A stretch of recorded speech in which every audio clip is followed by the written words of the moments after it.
Alright, so you guys know that how I made a video a year ago about the pastel fruit situation. Well, I just found out some new information that, made this video age like milk, basically.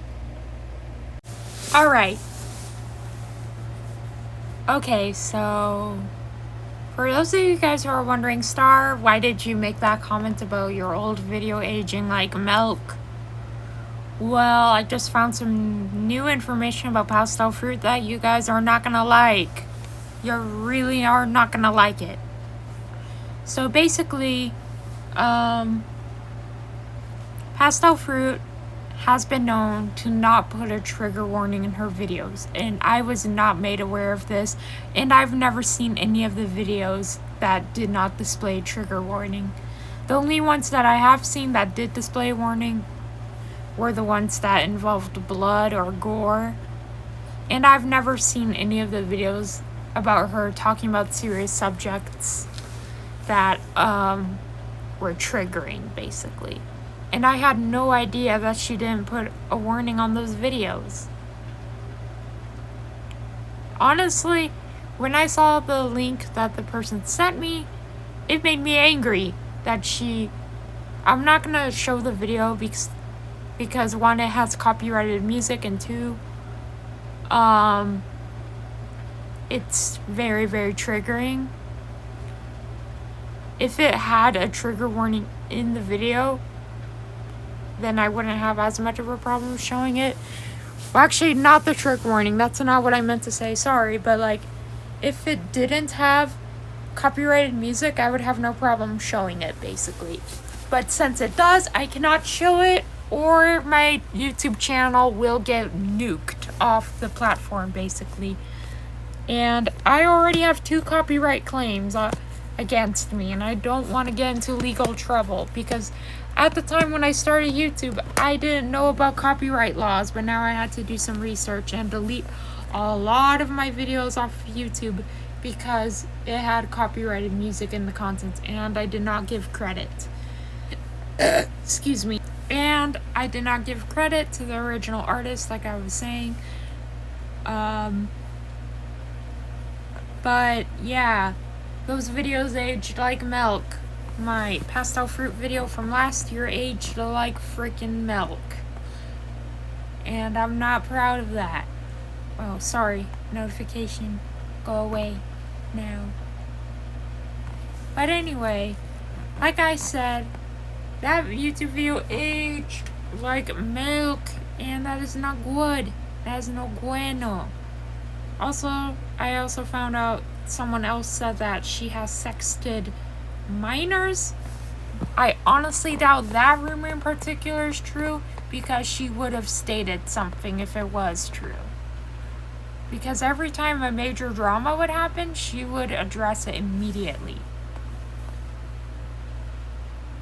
But then again, if anybody has any evidence of it, please let me know. I would like to see the evidence for myself. But yeah.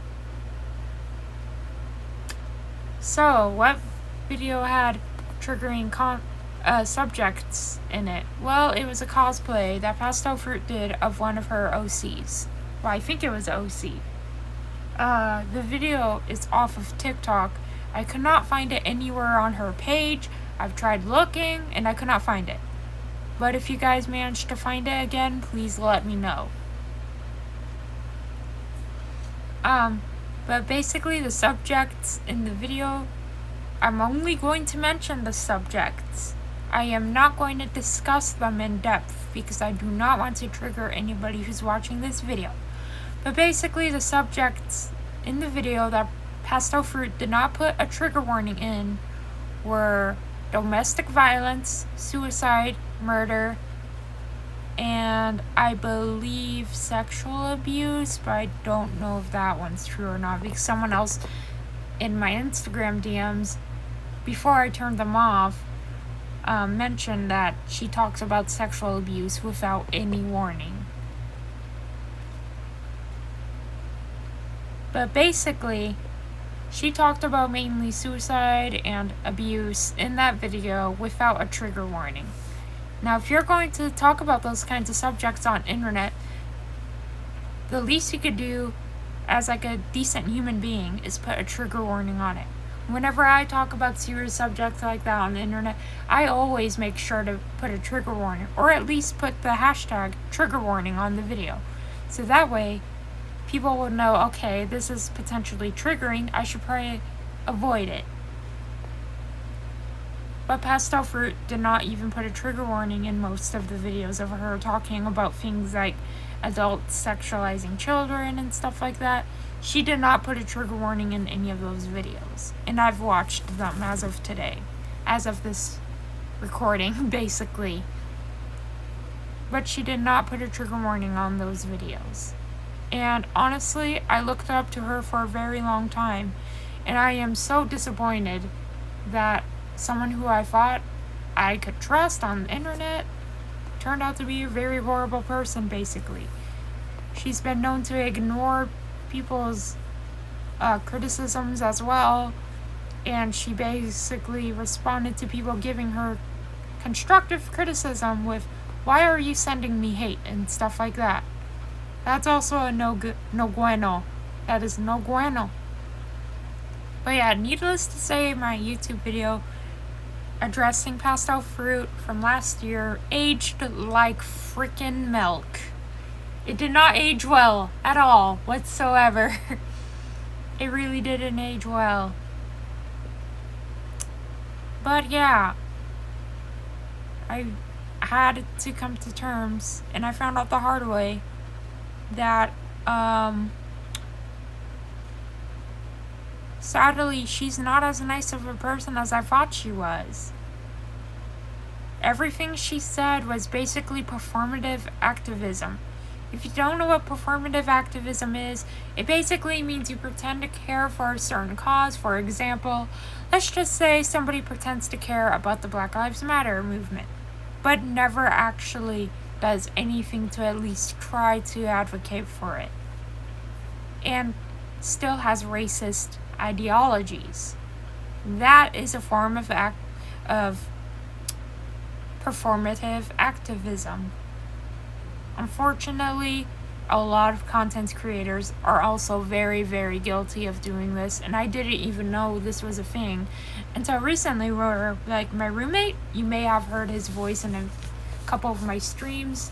I don't know if he ever mentioned his name on one of my streams, but my roommate told me what performative activism means, and I did a bunch of research on it, and unfortunately I realized that pastel.fruit's content falls under the definition of performative activism.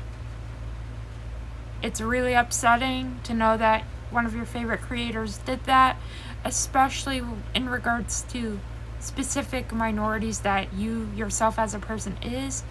In my case, I've noticed that although she did pretend to care about LGBT and disability rights, she never ever changed any of her beliefs about any of it. And as a disabled queer person, that makes me really upset. And honestly, I just cannot describe to y'all like how disappointed I am, to be honest.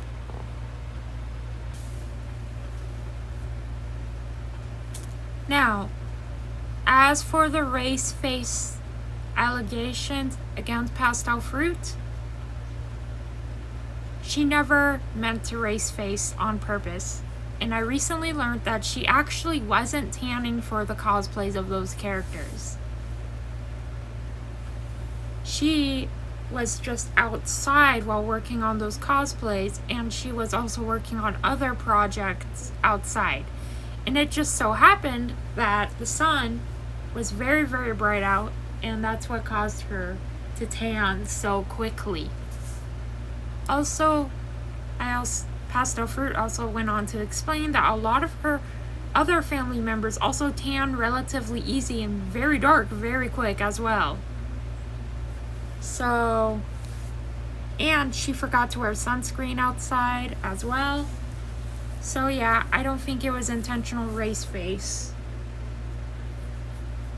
And she has stated that it wasn't intentional, and I don't believe she did it on purpose given the circumstances of the situation, basically.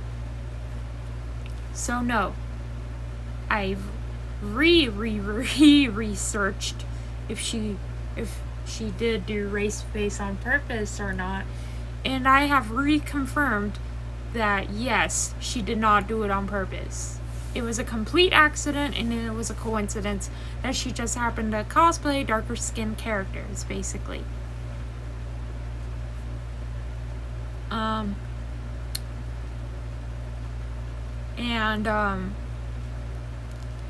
Also, another thing, one last thing to address is no, I don't support Shane Dawson. To the person who left a comment being like, oh, do you support Shane Dawson too?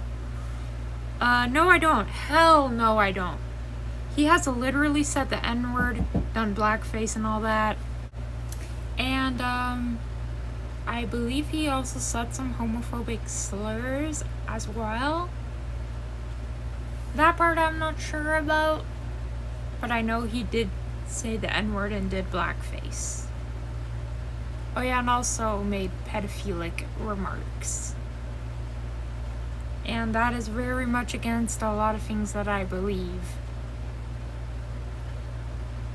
But yeah, that's it for today's video. I hope you guys liked it. And don't forget to like, comment, and subscribe. And I'll see you guys in the next one. See you guys later. Goodbye.